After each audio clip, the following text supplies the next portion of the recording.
Bom dia, irmãos e irmãs. Uma das dificuldades que nós enfrentamos quando tratamos do Antigo Testamento é que estamos lidando com textos muito antigos e que algumas vezes nos falta familiaridade até para tentar visualizar o que nós temos diante de nós. Para você ter uma ideia, as histórias de Samuel, Saul e Davi vão ocorrer mais ou menos entre o século XI e o século X a.C. A era dourada da Grécia vai ocorrer entre o século V e o século IV a.C. Sócrates, Péricles, Platão, Aristóteles. Para você reforçar o ponto aqui, as primeiras cidades gregas estavam sendo fundadas enquanto a gente está considerando aqui os dramas de Eli, Samuel, Ana e Elcana. Nós vamos ver um vídeo bem curtinho para a gente tentar visualizar um detalhe, um aspecto importante da narrativa aí de 1 Samuel e 2 Samuel. É uma maquete real, construída em tamanho real, do tabernáculo que está em Tímina, em Israel. Então, vamos assistir 2 minutinhos, depois eu mando para vocês o vídeo no grupo da igreja ou do informativo.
A corrupção e a impiedade em Siló.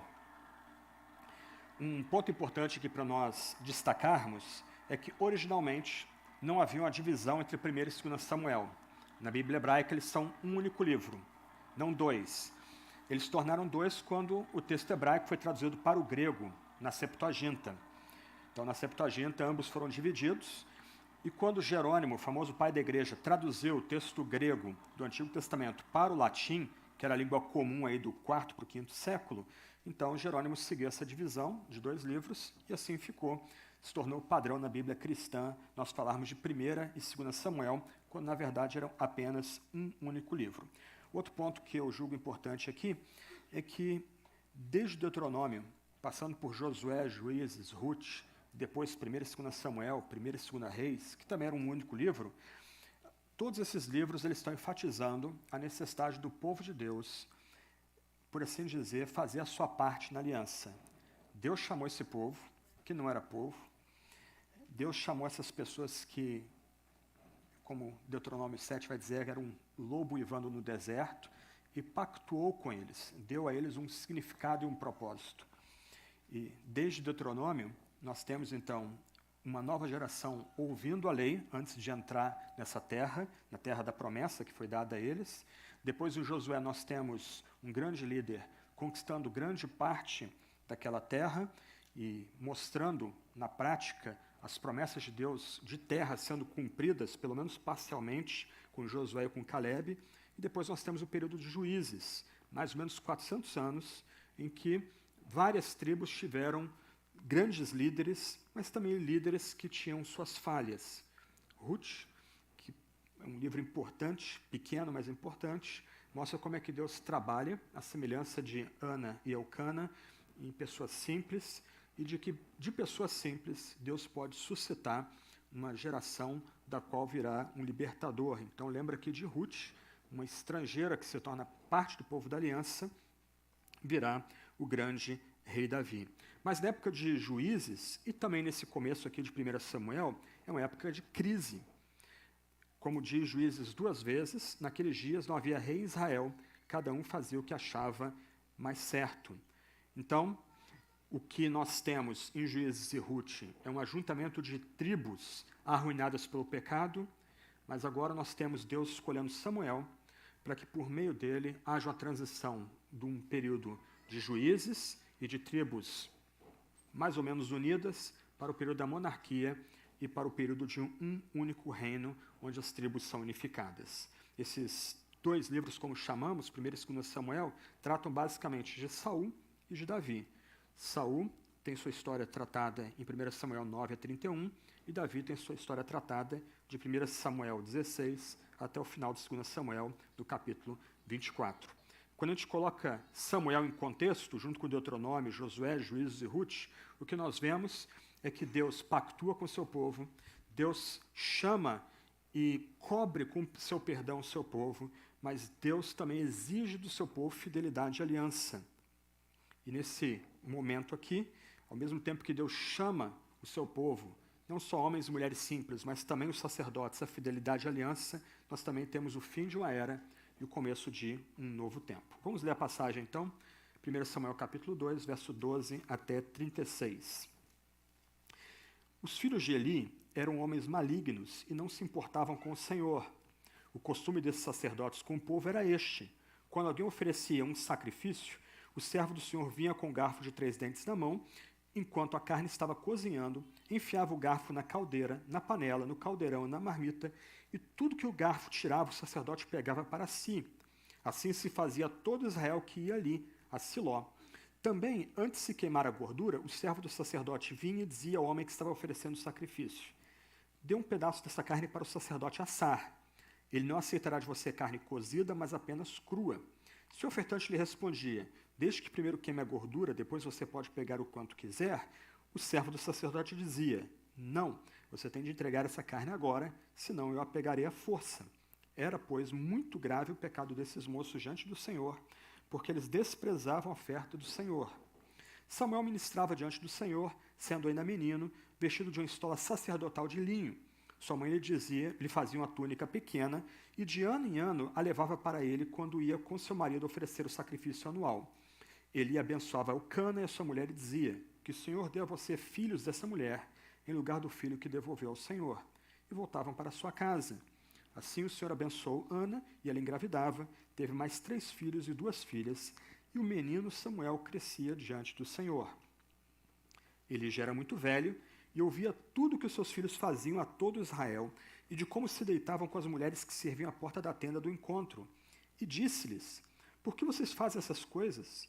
Pois de todo esse povo ouço constantemente falar das coisas más que vocês fazem. Não, meus filhos, porque não é boa a fama que eu ouço. Vocês estão levando o povo do Senhor a transgredir. Se o homem pecar contra o seu próximo, Deus será o árbitro. Mas se ele pecar contra o Senhor, quem intercederá por ele? Mas eles não ouviram a voz de seu pai, porque o Senhor os queria matar. E o jovem Samuel crescia em estatura e no favor do Senhor e dos homens. Um homem de Deus veio a Eli e disse: assim diz o Senhor: por acaso não me manifestei à casa de seu pai, quando os israelitas ainda estavam no Egito, na casa de Faraó? Eu escolhi dentre todas as tribos de Israel para ser o meu sacerdote, para subir ao meu altar, para queimar o incenso e para usar a estola sacerdotal diante de mim. E dei à casa de seu pai todas as ofertas queimadas dos filhos de Israel. Por que tratam com desprezo os meus sacrifícios e as minhas ofertas de cereais, que ordenei que se fizessem na minha morada? E você, por que honra os seus filhos mais do que a mim, para que você e eles engordem com as melhores partes de todas as ofertas do meu povo de Israel? Portanto, o Senhor, o Deus de Israel, diz, na verdade, eu prometi que a sua casa e a casa de seu pai andariam diante de mim para sempre. Mas agora o Senhor diz, longe de mim tal coisa, porque honrarei aqueles que me honram, porém desprezarei os que me desprezam. Eis que vem dias em que acabarei com o seu poder e com o poder da casa de seu pai, para que ninguém em sua casa chegue a ficar velho, e você verá a aflição da morada de Deus, juntamente com o bem que farei a Israel. Mas ninguém da sua casa chegará à velhice. O homem, porém, da sua linhagem, a quem eu não afastar do meu altar, será poupado apenas para lhe consumir os olhos e lhe entristecer a alma. E todos os descendentes da sua casa morrerão na flor da idade. E o que vier a acontecer com seus 2 filhos, Hofni e Finéias, será um sinal para você. Ambos morrerão no mesmo dia. Então suscitarei para mim um sacerdote fiel, que fará segundo o que tenho no coração e na mente. Eu lhe edificarei uma casa estável, e ele andará diante do meu ungido para sempre. E todo aquele que restar da sua casa virá inclinar-se diante dele, para obter uma moeda de prata e um bocado de pão. E dirá, peço que você me dê um dos cargos sacerdotais, para que eu tenha um pedaço de pão para comer. Nós temos aqui uma passagem impressionante, e também que marca uma série de contrastes entre Eli, Hofni e Finéias, e Ana, e Elcana e Samuel do outro lado. Na primeira parte da passagem, capítulo 2, versos 12 a 17, nós temos uma descrição de como os filhos de Eli, Hofni e Finéias, tratam as ofertas do Senhor. Eles dão desprezo àquelas ofertas que eram sagradas. No verso 12, os filhos de Finéias são descritos como homens malignos, literalmente como filhos de Belial. A palavra Belial aí pode ser traduzida como sem valor, ou uma outra tradução toda a expressão seria Hofni e Finéias eram filhos da iniquidade. Por implicação aqui, parece que o texto coloca uma grande responsabilidade em Eli pela forma como os filhos dele tratavam as ofertas que eram trazidas para serem sacrificadas no tabernáculo. Em outras palavras, a pessoa sem valor aqui, a pessoa iníqua aqui, não seria tanto Hofni e Finéias, mas também o seu pai. Em outras palavras, o texto aponta para o pai, Eli, como cúmplice dos pecados dos filhos. Essa expressão, filhos de Belial, ou filhos da iniquidade, ou filhos sem valor, ela é tão forte que na Sagrada Escritura ela é usada, por exemplo, para descrever aqueles que incitam a idolatria, a insurreição contra o Senhor, aqueles que são sexualmente imorais ou até mesmo aqueles que mentem. Então, essa é uma expressão muito pesada que fala não só de Hofni e Finéias, mas fala também do seu pai. Curiosamente, lembrando do que o Tiago abordou a semana passada, tratando aí de Ana, quando ela está orando, apenas mexendo os lábios no tabernáculo, e ela é abordada por Eli, ela responde a Eli dizendo que ela não é a filha da iniquidade, ela não é a filha de Belial. Em outras palavras, parece que naquela altura, Ana já coloca em questão as qualificações de Eli para servir não apenas como sacerdote, mas também como juiz de Israel. O texto 12 também tem uma nota bem pesada, que é dito que os filhos de Eli, Hofni e Finéias, não eram apenas homens malignos, filhos da iniquidade ou filhos de Belial, mas eles não se importavam com Yahvé. Uma tradução mais precisa seria Hofni e Finéias não reconheciam a autoridade de Yahvé. Isso aqui é chocante para a gente, porque nós estamos olhando aqui num tipo de microcosmos, o principal sacerdote de Israel e os seus filhos sendo julgados, avaliados criticamente pelo próprio Senhor. Esses homens que eram chamados para mediar a relação de Yahvé com o povo e, do outro lado, receber ofertas para que o pecado do povo fosse coberto, eles tinham um comportamento iníquo, maligno, equiparado aos idólatras, aos que fazem insurreição, aos sexualmente imorais e aos mentirosos, porque eles não andavam debaixo da autoridade do Deus pactual Yahvé, do Senhor da Aliança. Nos versos 13 e 14, nós temos aí a descrição do pecado de Hofni e Finéias, ao qual Eli se omite. O verso 13 diz o costume desses sacerdotes. A palavra hebraica aqui é forte e irônica. A justiça desses sacerdotes era essa. Eles saqueavam ofertas que deveriam ser dedicadas somente ao Senhor. Aqui é exigido da gente alguma familiaridade com os livros anteriores. Por exemplo, Levítico capítulo 7, versos 28 a 36, Deuteronômio 18, verso 3, mostra que a melhor parte das carnes deveria ser oferecida a Yahvé em sacrifício. O que esses sacerdotes estão fazendo é roubando a melhor parte para si, contra a própria exigência de Deus. Versos 15 a 17, a gente tem aí um aprofundamento do problema que é gerado aqui.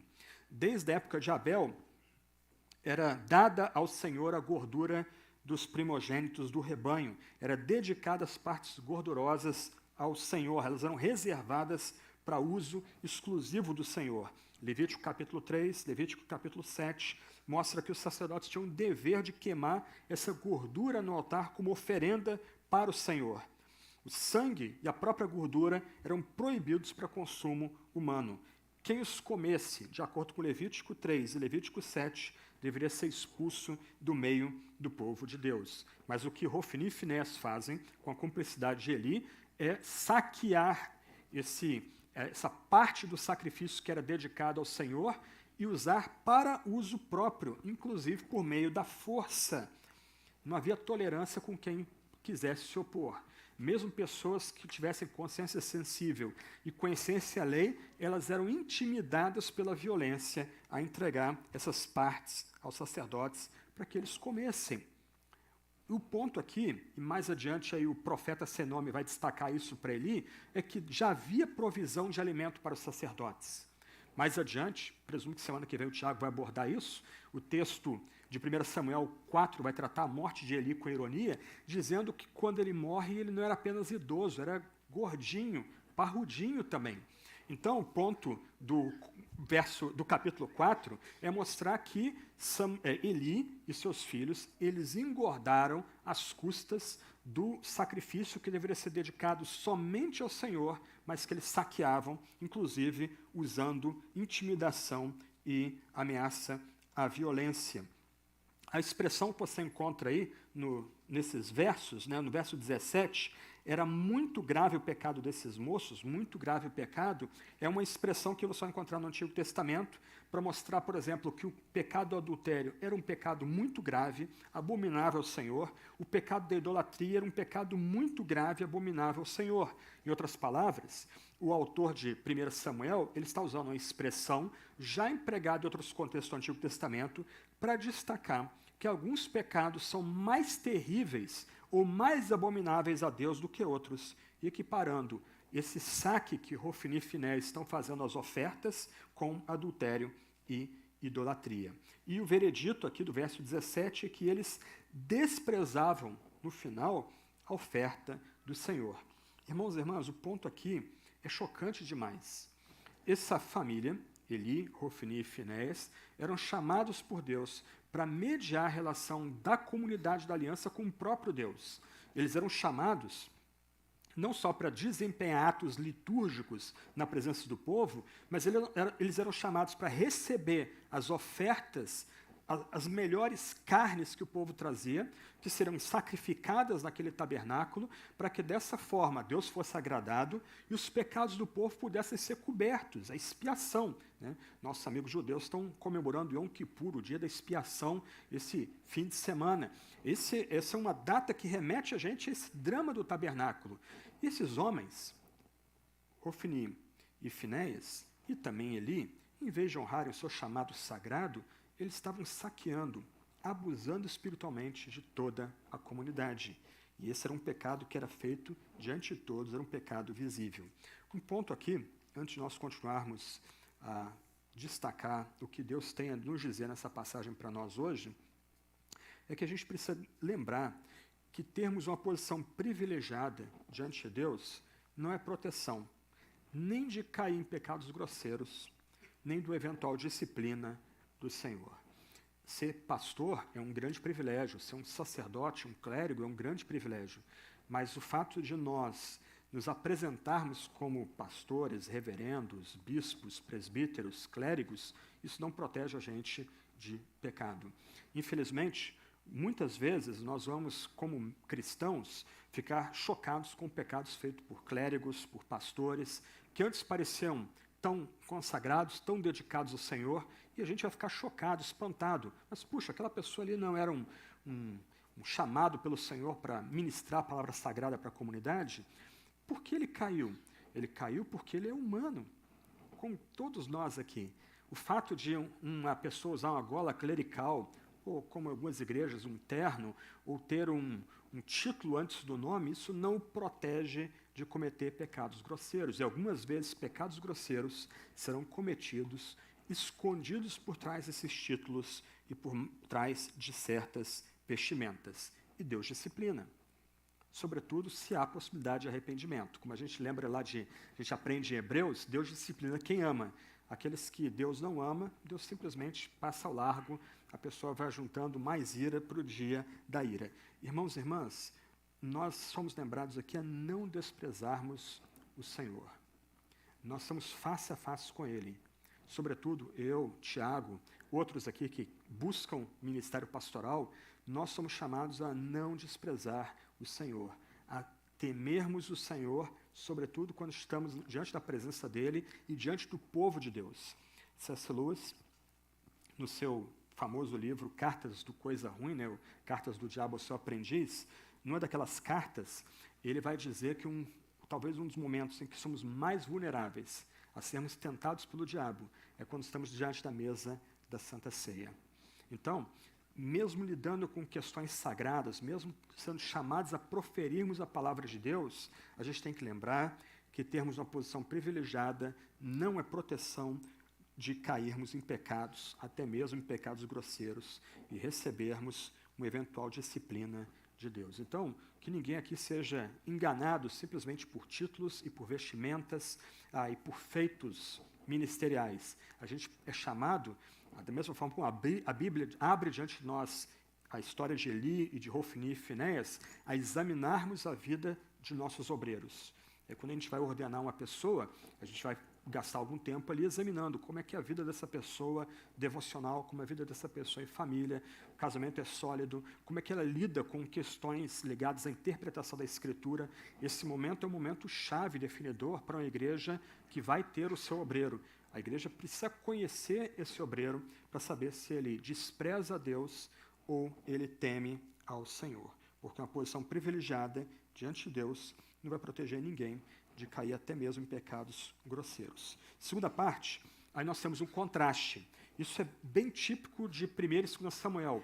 O autor ele vai ensinando a gente por meio de contrastes. Ele coloca de um lado Ana e Eucana e o pequeno Samuel, do outro lado a Bíblia, o texto vai colocar Eli e Hofni e Finéias. Então o texto primeiro descreve o péssimo comportamento dos filhos de Eli, como é que eles desprezam as ofertas que cobririam os pecados do povo, eles saqueiam essas ofertas, e isso é contrastado agora com Samuel, o pequeno Samuel ministrando perante o Senhor e a sua família recebendo as bênçãos do Senhor. Verso 18 até o verso 21. O texto começa dizendo que Samuel ministrava diante do Senhor, sendo ainda menino, vestido de uma estola sacerdotal de linho. Um ponto importante aqui é que o texto deixa entrever que muito provavelmente Eucana era de família levítica. Então, Samuel, ao ser dedicado ao Senhor, ele está cumprindo o chamado e o propósito também da sua família, né? Então, esse é um ponto importante aí. Do outro lado, ao mesmo tempo que o texto destaca essa posição sacerdotal aí de Samuel, ela diz que ele ministrava vestido em estola sacerdotal de linho, um tipo de colete que cobria da cintura para baixo, era usado exclusivamente por sacerdotes, mas foi usada pelo rei Davi quando ele traz a Arca da Aliança para dentro de Jerusalém. E nós vamos, com a graça de Deus, chegar lá em 2 Samuel, capítulo 6. O texto aqui, então, contrasta o comportamento desse jovem, desse rapazinho, Samuel, ele é novo ainda, com os abusos cometidos por Hofni e Finéias. Enquanto Hofni e Finéias prostituem os sacrifícios oferecidos no templo, sacrifícios que cobririam os pecados do povo da aliança, o pequeno Samuel crescia e se tornava, ou era visto como alguém íntegro, e olha que é importante aqui, alguém que não era corrompido pela influência dos filhos de Eli. Todos os sacerdotes viviam em Siló, no mesmo ambiente do tabernáculo. Então, o ponto do texto aqui é que Samuel estava vendo o mau procedimento de Hofni e Finéias, estava vendo a omissão de Eli, mas ele não era corrompido pelo mau testemunho daquele par. Ana e Elcana visitavam anualmente o filho, levavam a ele uma túnica e recebiam a bênção de Eli. O contraste aí. Ao mesmo tempo, Eli e Hofni e Finéias estão caminhando na corda bamba. Do outro lado, Ana e Elcana não só consagraram seu filho primogênito ao Senhor, mas Deus também concedeu 3 filhos e 2 filhas a Ana e Elcana. O ponto aí do verso 21 é: o Senhor abençoou. O Senhor abençoou. O contraste entre as duas famílias. Uma família andando na corda bamba, pronta para a ira do Senhor ser derramada sobre eles. Outra família agora sendo destacada, sobressaindo, e o veredito do verso 21 é: o menino Samuel, quer dizer, ele não devia nem ter 12 anos ainda, crescia diante de Yahvé. A gente vai ouvir essa expressão de novo mais adiante, e é uma expressão que é usada no Novo Testamento para descrever João Batista e Jesus. Esse é um ponto bem bacana da narrativa bíblica, bem bonito isso na narrativa bíblica. Alguns pontos aqui para serem destacados desse trecho aqui. Irmãos e irmãs, mesmo em meio à impiedade e incredulidade, há esperança.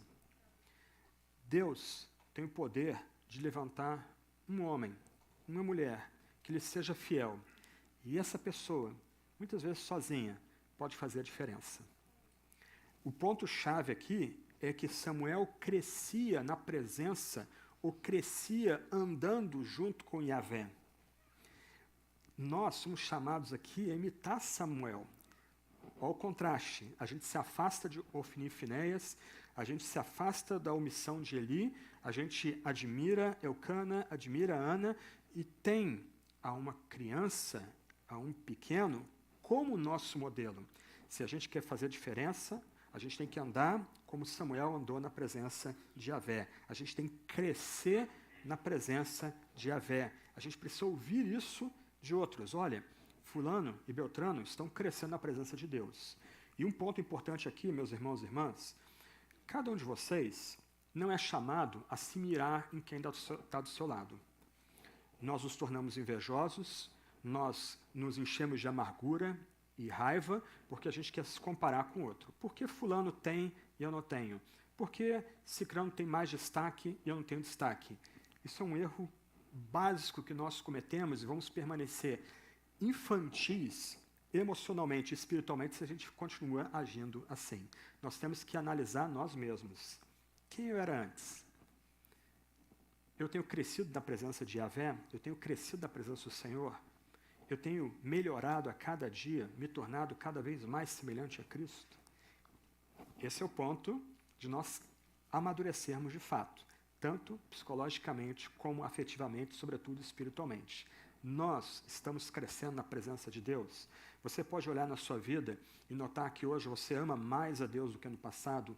Você tem novas percepções e percepções mais profundas de Deus hoje do que tinha no passado. Você consegue localizar na sua vida vitórias, não apenas pontuais, mas mais permanentes contra o pecado. Antes um pecado escravizava, agora esse pecado não tem mais poder de seduzir ou encantar você, porque você cresceu na presença de Deus.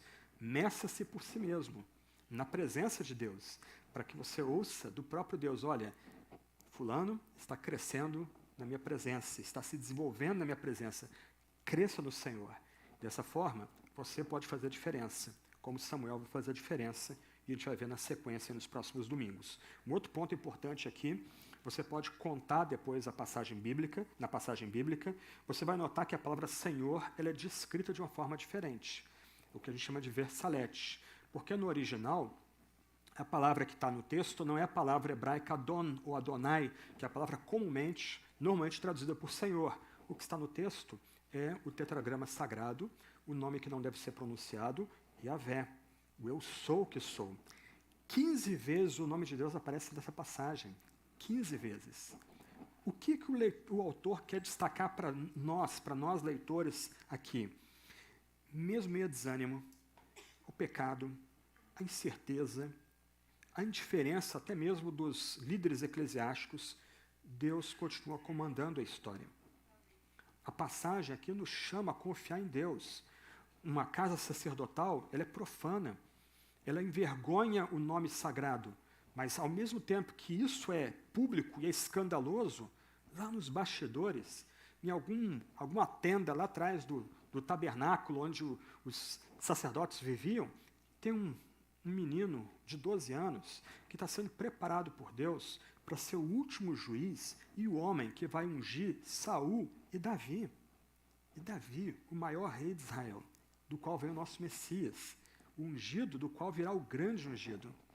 Então, irmãos e irmãs, confie em Deus. A gente pode ficar preocupado com os sinais dos tempos, a gente pode ficar preocupado com a conjuntura política, econômica, até mesmo religiosa, mas no final nós somos chamados aqui a olhar para cima, porque Deus que tem o poder de derrubar Eli e Hofni e Finéias é o mesmo Deus que levanta Samuel para fazer uma obra de alcance muito maior do que o seu julgamento. Confie em Deus.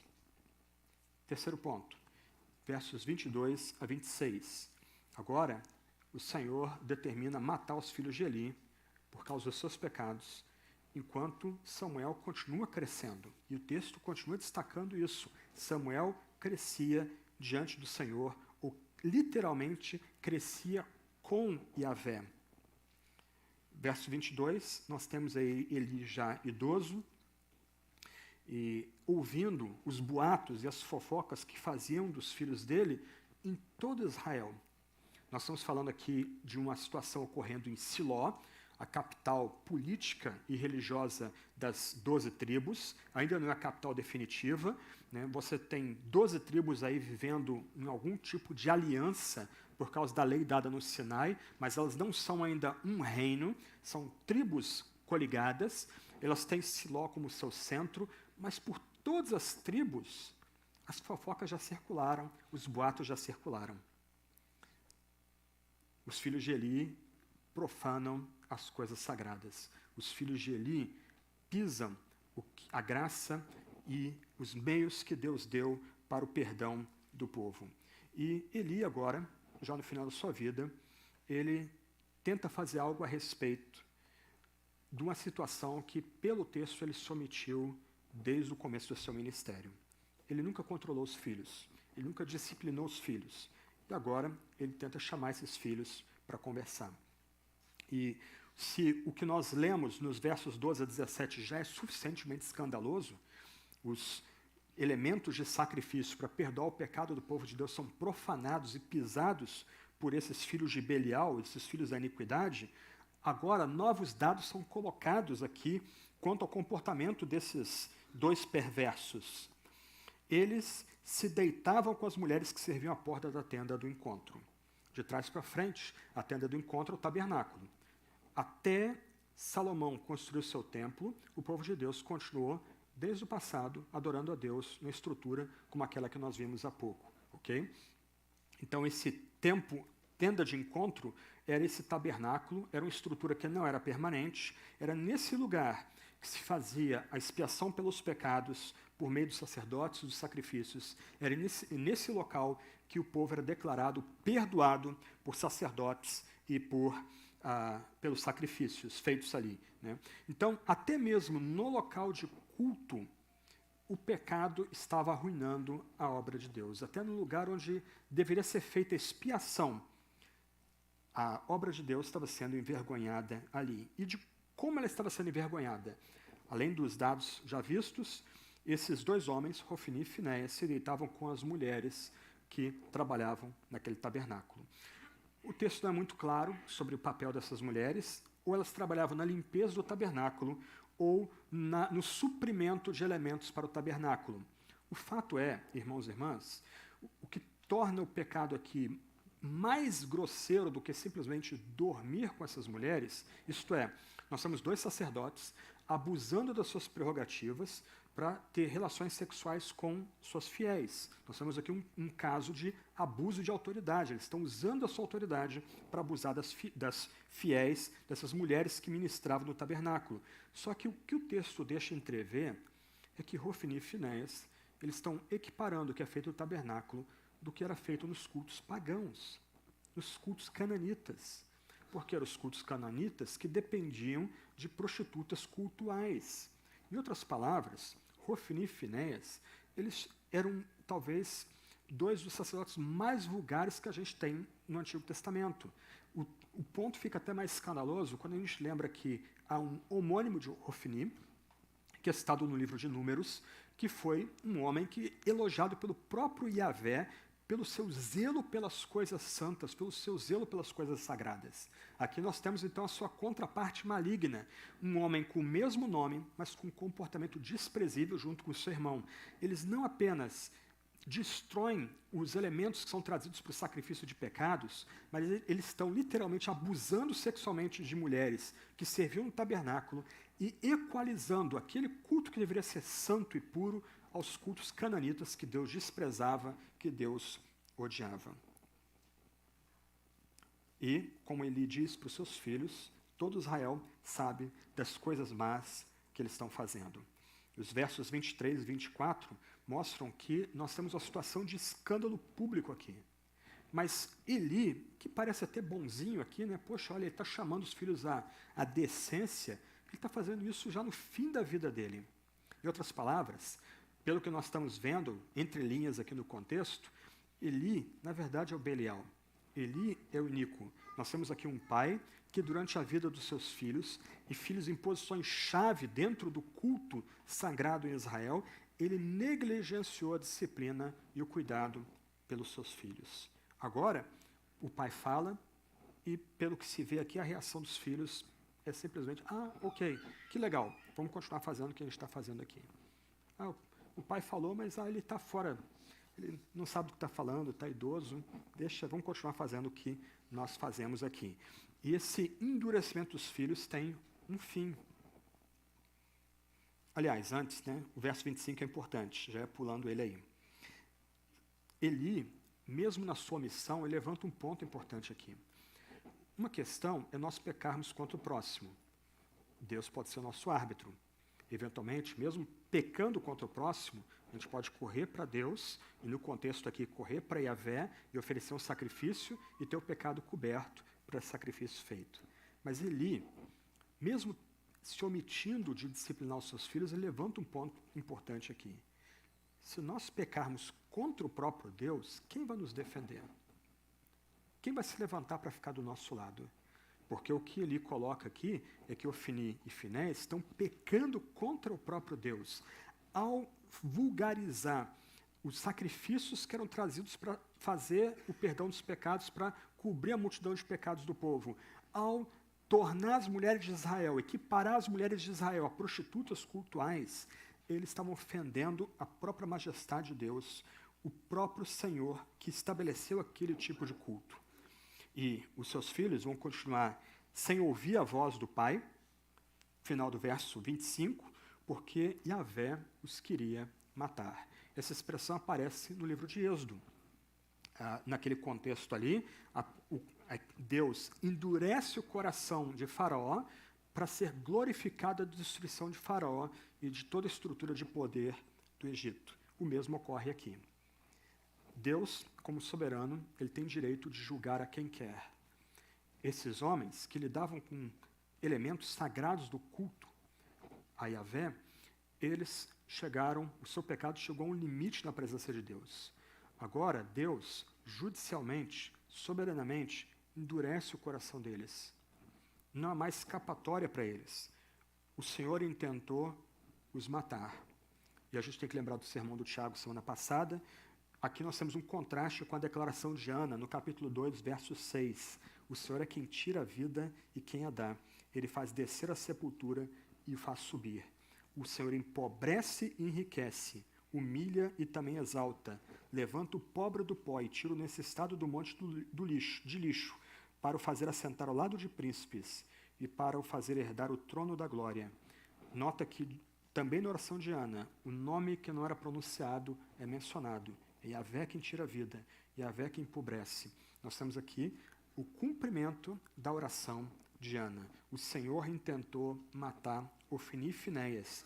O Senhor cansou dos pecados de Ofni e Finéias. De um lado, Ofni e Finéias eram responsáveis pelo que eles fizeram. Deus não os manipula para cometer os pecados que eles fizeram. Eles fizeram seus pecados por sua própria vontade. Eles foram engodados pelo seu coração mau. Do outro lado, Deus, no seu direito de supremo juiz, agora os julga e os julga vivos. Enquanto isso, de novo, verso 26, ao contraste. O jovem Samuel, porque o tempo passou, né? Antes era o menino, agora é o jovem, ele crescia em estatura e no favor do Senhor e dos homens. Ele crescia andando com Yahvé, e isso os homens viam. A piedade dele era demonstrada em todas as etapas da vida dele. Mais uma vez, essa expressão é praticamente usada literalmente em Lucas capítulo 2, verso 52, para descrever o nosso Salvador, Jesus Cristo. Pais, guiem seus filhos. Os seus filhos não pertencem ao Estado, os seus filhos não pertencem ao Estado, não pertencem nem mesmo a vocês. Seus filhos pertencem a Deus. Eles são dádivas que Deus concede a vocês. São presentes que Deus concedeu a vocês. E vocês são mordomos diante de Deus da vida dos seus filhos. Então, pais, guiem seus filhos. Sejam modelos para seus filhos. Não negligenciem não só o cuidado material, mas, sobretudo, meus irmãos e irmãs, não negligenciem o cuidado espiritual.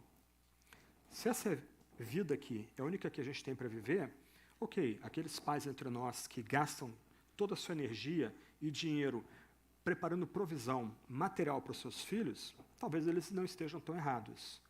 Mas presta atenção, se nós cremos de fato na ressurreição do corpo e na vida eterna, a vida por vir é mais importante do que essa vida. Então, se você nutre mais o seu filho materialmente do que espiritualmente, você não está preparando o seu filho para a vida eterna. Não adianta trazer ele para a igreja, para a classinha. Tudo que nós oferecemos aqui é um complemento ao que nós presumimos você, pai e mãe, já está oferecendo ao seu filho. O que é dado aqui na igreja é uma ajuda, um suplemento, quando a responsabilidade maior da educação e da disciplina dos pequenos está nas suas mãos, está diante de você. Então, não haja como Eli. Você já leu a passagem toda, você talvez conheça a história, a gente vai tratar disso semana que vem com o Tiago, o que vai acontecer, como a profecia dada no segmento do texto, ela ocorre ponto a ponto, ela se cumpre total e cabalmente na vida dos dois sacerdotes infames e do seu pai omisso. Não negligenciem a educação dos seus filhos. Cuidem deles. Ofereçam limites, ofereçam disciplina, ofereçam cuidado, sobretudo cuidado espiritual.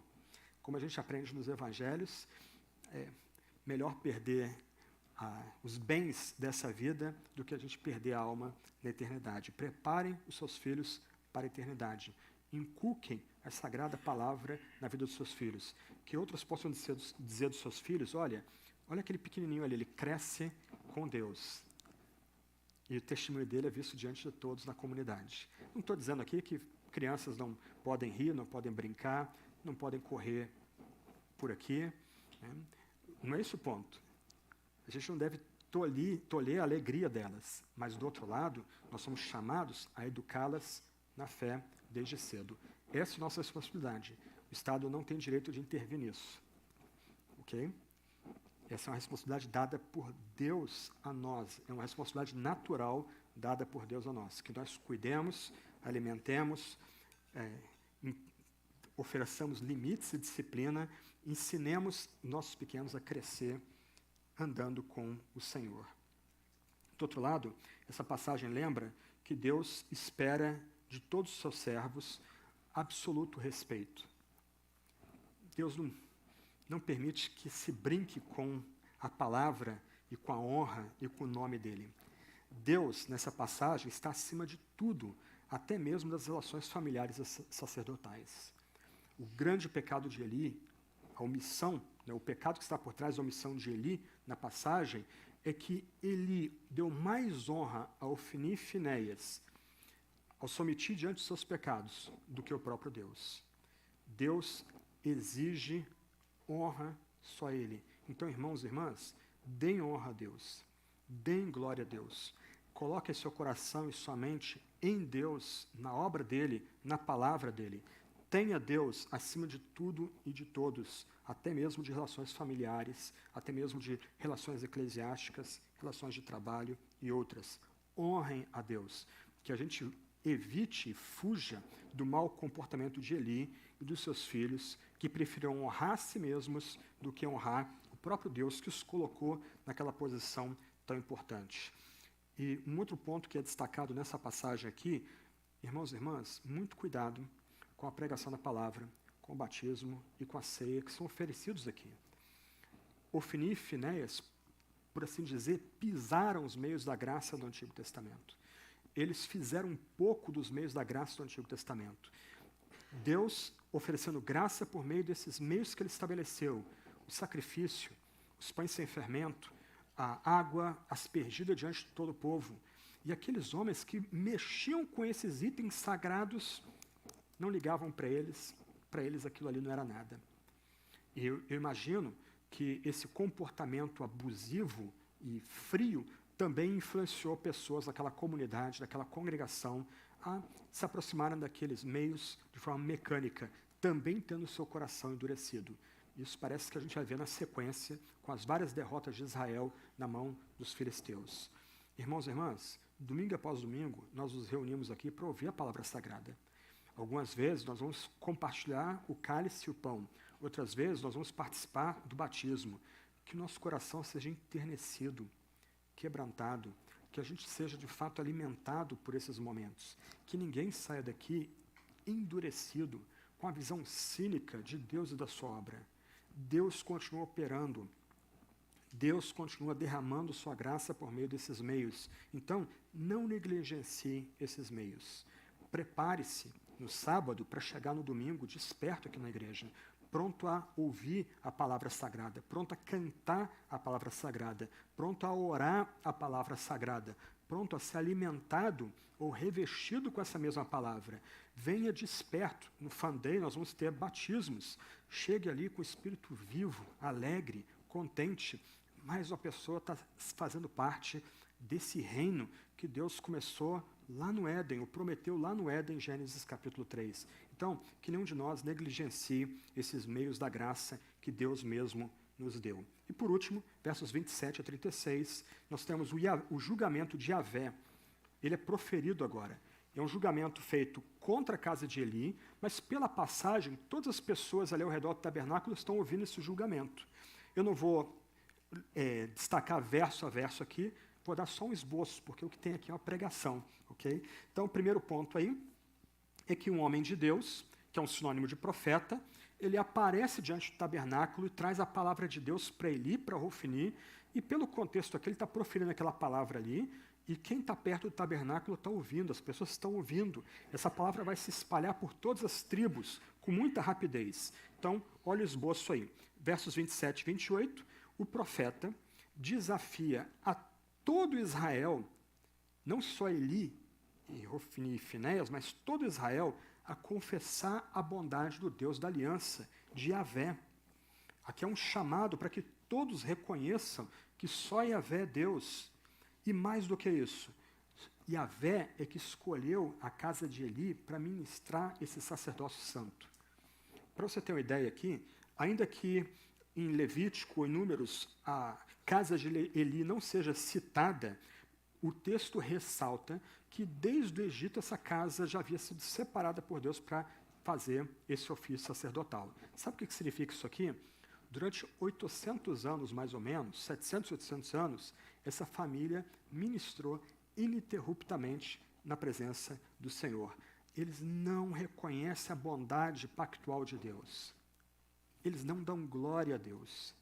eles se acostumaram com o que é feito ali naquele tabernáculo. Eles ganharam familiaridade e aquilo se tornou nada com eles.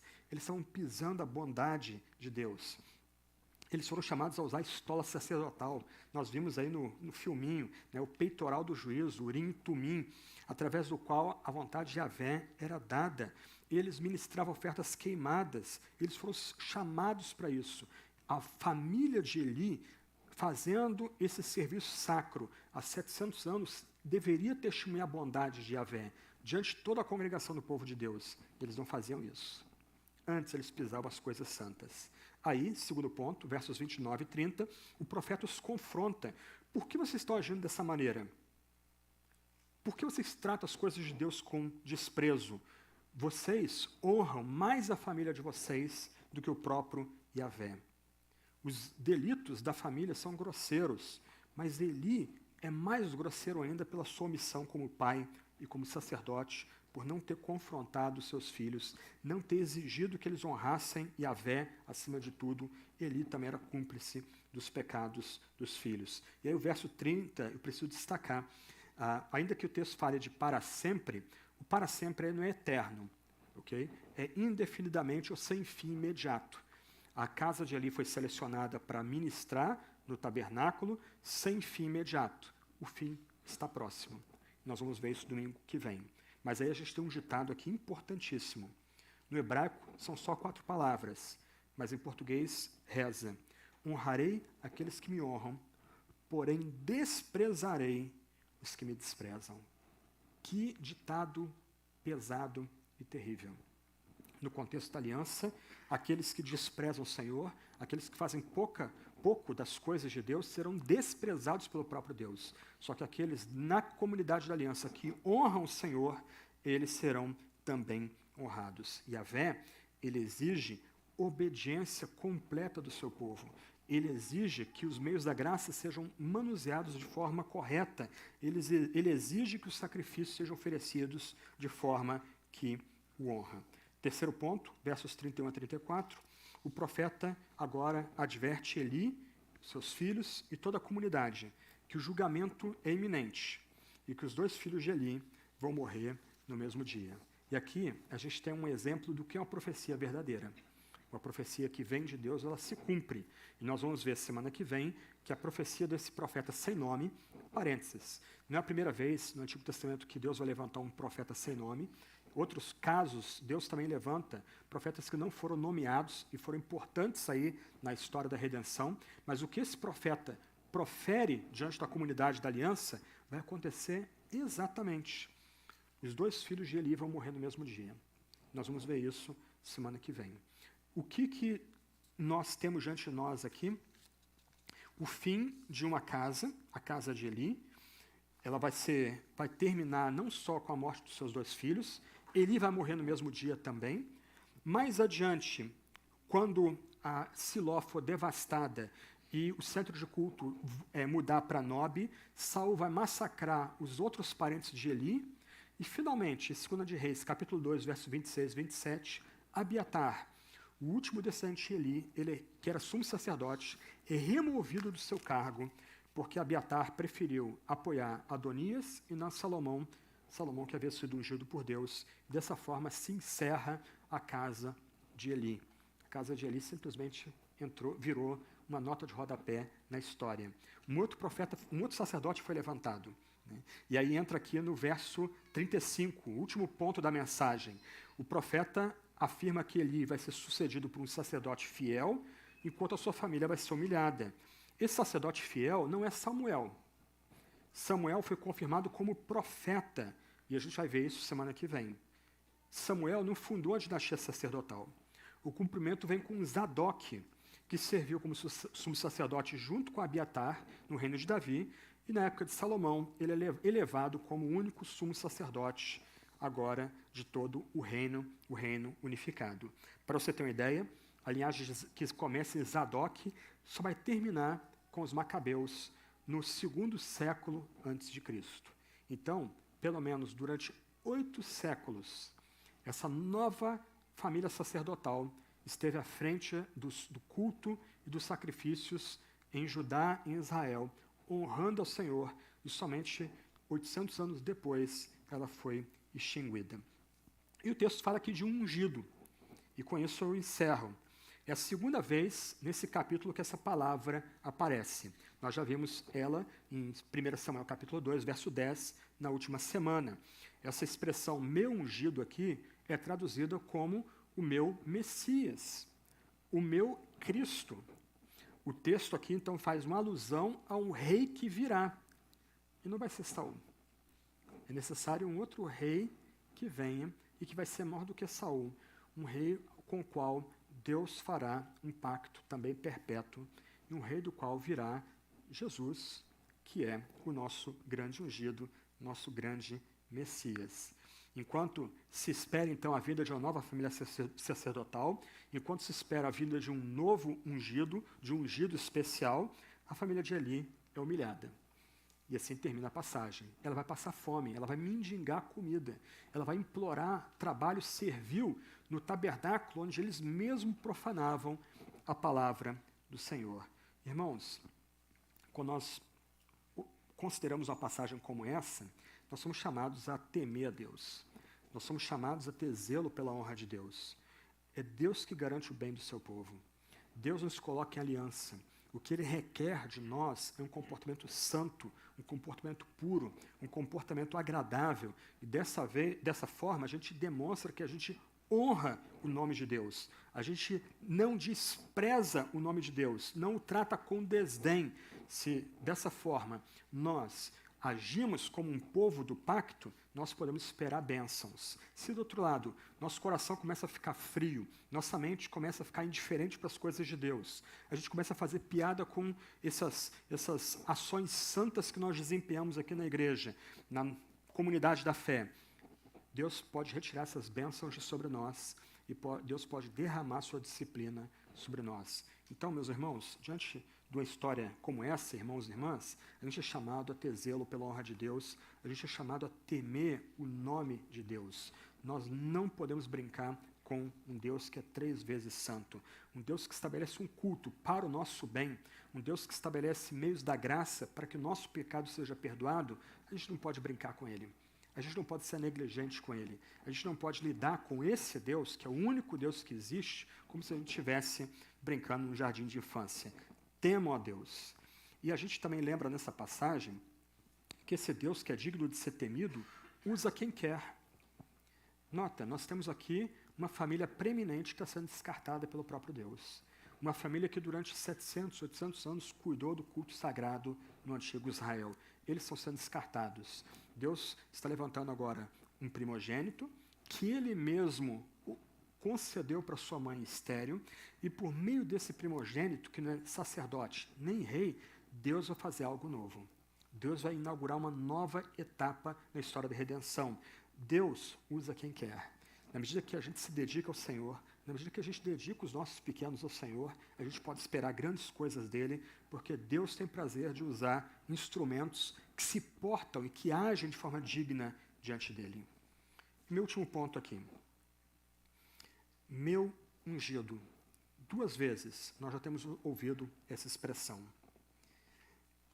Por mais que a gente admire Davi, Davi não consegue ser tudo o que essa expressão requer dele.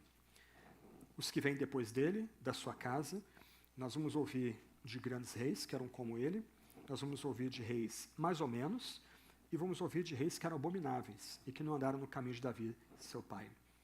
Meu ungido.